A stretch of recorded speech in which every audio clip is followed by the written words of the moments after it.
Hello, everyone. Welcome back to the Economic Empowerment Podcast. Today, I'm joined by Bryant Figueroa, a freshman at Princeton University. So, can you tell us about yourself? Yes, hi. So my name is Brian. As you said, a freshman at Princeton University. Right now I'm finishing my freshman fall during reading period right now. So kind of grinding on my exams right now.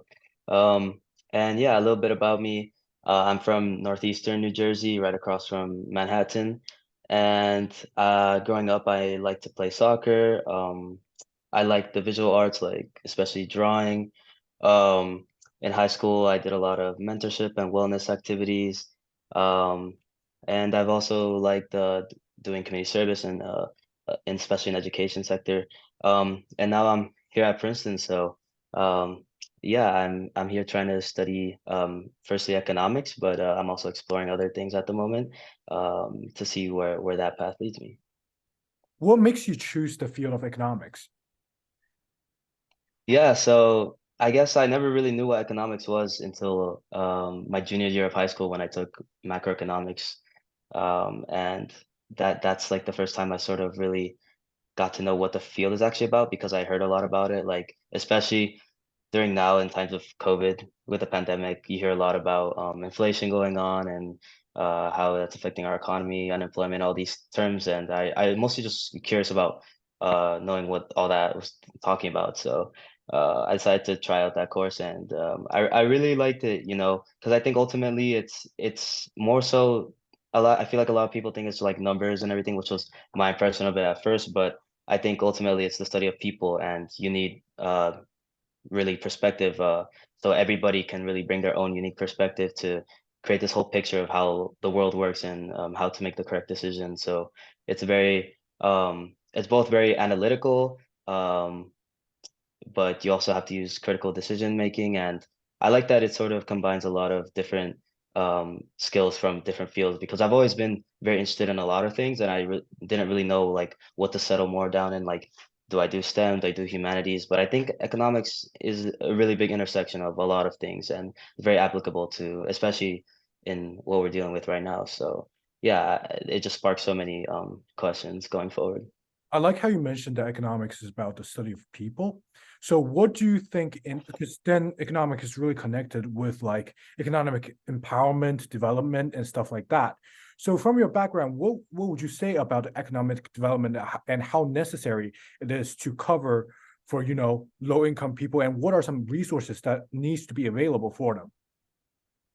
Yeah, yeah, of course. I mean, I come from a low-income background, a very homogeneously immigrant community in New Jersey, in urban New Jersey, and I think that growing up, I really didn't know what was going on around me in terms of the economy. So I'm really fortunate to have had the opportunity to go to a high school where these economics classes are provided. And I think in the field of economics right now, there's a bit of a lack of perspective in the sense that like from low income perspectives, I think is the main thing.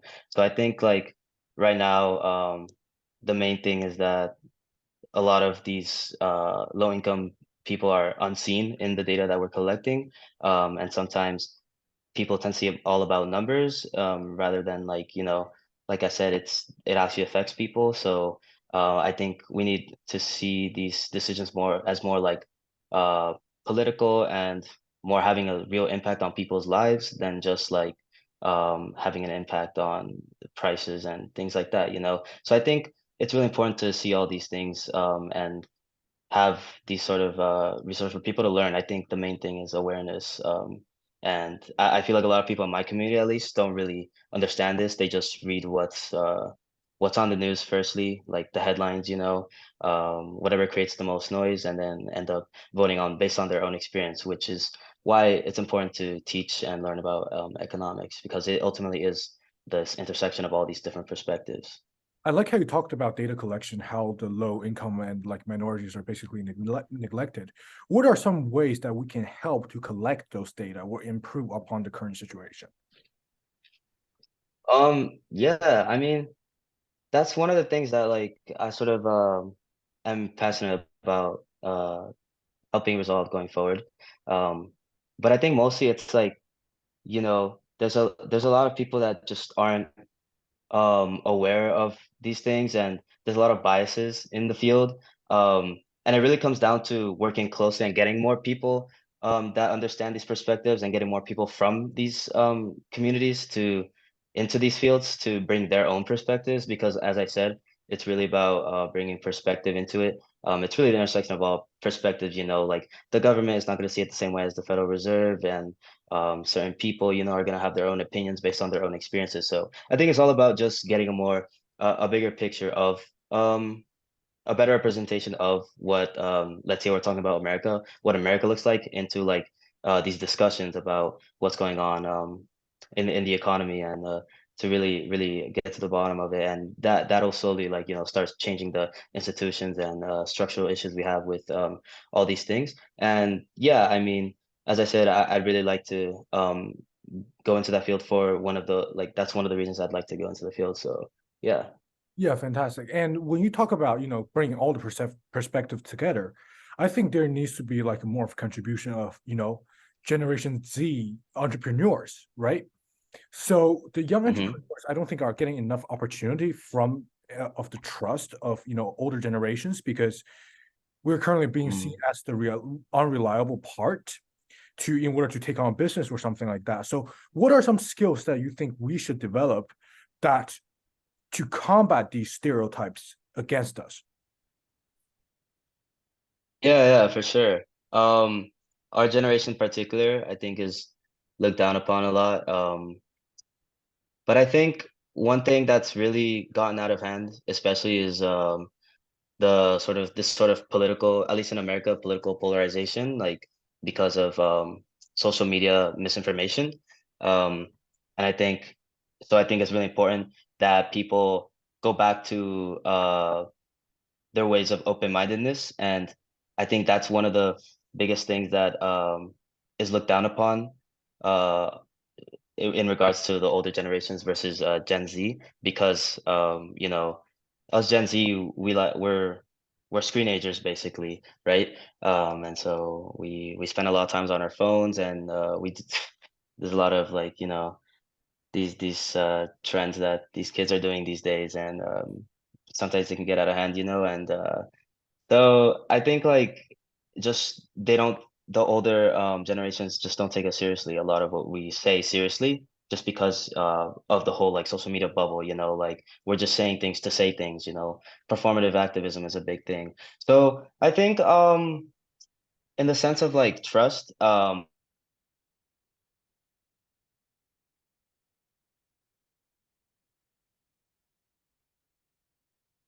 to um the level of seriousness when we talk about things, because right now a lot of things are being just joked about insensitively.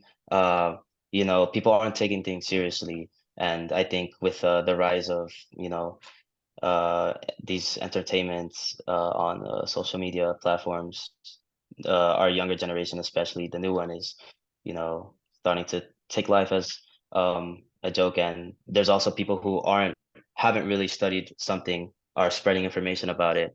So I think that's something really important, is to train, like, people to develop their own opinions, do their own research, rather than just listen to a headline, because we're all basically, like, being convinced by just a few headlines or what we see.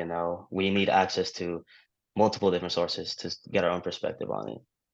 I think I like how you mentioned social media, because I think because the algorithms is only feeding to us what we like the most. So that kind of repeats itself, and which makes us really close-minded and not getting enough of the other side's perspective. I think that's why there's the polarization of the politics. And also in the meantime, that economics is shaped by politics, right? So like Hmm. since we are already just divided, so people are going to have vastly contrasting different opinions about economics as a young person. So like what are some ways that do you think you can suggest to the young people, that how can they expose themselves to different type of sources and researches to broaden their perspective up? Yeah, I mean, if you're referring to our generation, like teenagers currently in high school, I think it's I don't know. I think just like in general, not just for this sake, but just in terms of mental health sake, it's important to take a break from social media and really go into just exploring things on other forms of media that your phone can only give you your 5 seconds of dopamine rush for um, several scrolls in a row. Um, but I think just like it's again, it's all about awareness and like you know there's a lot of debate on how to fix this because you can't fully restrict like social media companies when the value is freedom of speech, but at the same time it's creating a big divide in our society. So what do you do there? But I think for now it is this mental health epidemic that's happening, at least in our generation, is really showing that is really coming to a breaking point where kids are gonna have to uh, revert a little and take a break from social media and just, I think sadly right now it's sort of something that people are doing on their own, like finding their own resources to get a more broad perspective. But I think it all goes back to our institutions as well, where we get our education from. I was fortunate enough to go to a prestigious boarding school in Connecticut on scholarship, and I would have never gotten the perspectives I got there that I would have never gotten those perspectives in my local high school, which goes back to just education, the systems, and how much that is entrenched in history and the disparities of America. So I think like yeah, ultimately it comes from education because these doors were opened up to me through my schooling, and where you're born, it can only take you so far, like your environment around you. And I remember you mentioned that you come from a low income community. What do you think the low income community needs the most right now? In terms of like Education, need economic for empowerment, economic. well, a lot of things. Yeah, I think it would be education because I don't think because I was born in a low income neighborhood, I don't think that I was naturally born with any less ability. I think it's just that it's harder, and that's why you see less students come from these rise up out of these communities, just because kids are handling, they have to support their families. I've seen a lot of my friends my age drop out of high school to support their families, to go to work, um, you know, uh, struggle to pay rent, struggle to put food on the plate. Um, and you can put there's a lot of band-aids that the government has put on that, food stamps and whatnot. But ultimately, I think what's really lacking is just the how under-resourced the education system is in these places. Because, you're seeing teachers massively underpaid, first of all, public school teachers. You're seeing um, overpopulated public schools. You're seeing lack of attention towards children. You're seeing lack of resources for like gifted and talented students, um, so like who want to further explore, go beyond and explore their curiosities. You talked about entrepreneurship. When I was growing up, I don't think until I got to high school, people really ever like knew that term or like what that word meant. So yeah, I think that all goes back to that. And for basically the education is so important to the point that, but the channel of financial literacy is basically blocked by these higher institutions because in order to receive like a MBA degree, you need to pay a lot of money in order to do so. But those resources are not steadily available to low income neighborhoods or communities because there's just the information asymmetry that people in lower income areas are not being able to get the same information. Thus, the channel opening up is less per se. So, from your experience in living in low income community, what are some best ways to open that channel up and let more people know about financial literacy and stuff like that? Yeah, yeah, for sure. I mean, um, I saw this a lot when I went to high school, mostly, not really when I was back at home, but when I went to high school, there was a lot of just demos on like what all those terms mean, um, and financial literacy. And I think in my community, a lot of uh, my generation just learns that from their parents or whatnot, or through their own experience, um, and so that cycle continues. But I think that mainly what's need to be done is just people like using their generosity to go and share these ideas. I think that's something I'm passionate about doing when I'm older and start working more in the field, to go to these communities and teach the younger generation about it. And like I said, all goes back to education as well. The education system.